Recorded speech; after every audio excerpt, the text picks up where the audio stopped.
আপনাদের দুজনের মধ্যে আমি যাকে সিলেক্ট করেছি সে হচ্ছে মিস মুনা। হোয়াট স্যার, আপনি সব কি বলছেন? আপনি তো এতক্ষণ ধরে আমার ফাইল চেক করলেন, তাহলে আপনি জবটা ওকে দিয়ে দিলেন কি করে? তাছাড়া স্যার, এই মেয়েটা কতটা বেয়াদব, আপনার সাথে কত বেয়াদবি করেছে, ওর মধ্যে তো কোনো ম্যানার্সই নেই। আপনি স্যার এটা করতে পারেন না, ওকে স্যার আপনি জবটা দিতেই পারেন না।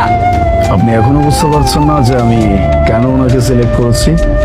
মানে স্যার আপনি কি বলছেন? আমি তো কিছু বুঝতে পারছি না, আমি কি করে বুঝবো? আপনি কি করেছেন সেটা কি আপনি ভুলে গেছেন?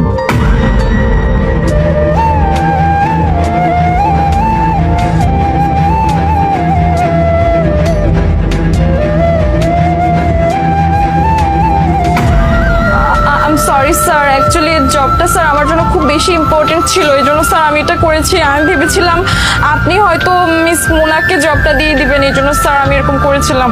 তুমি যদি আল্লাহকে ভালোবাসো তাহলে এই ভিডিওটি লাইক করো এবং সাবস্ক্রাইব করো। বাহ, এরকম একটা জঘন্য কর্মকাণ্ড করেও আপনি আমাকে বলছেন যে আপনি এটা আপনার জবটা ইম্পর্টেন্ট, দ্যাটস ওয়াই করছেন। আপনার যদি এত ইম্পর্টেন্ট হয়ে থাকে তাহলে নিজের যোগ্যতা দিয়ে সেটা প্রমাণ করতেন, নিজের যোগ্যতা দিয়ে এই জবটা নিতেন।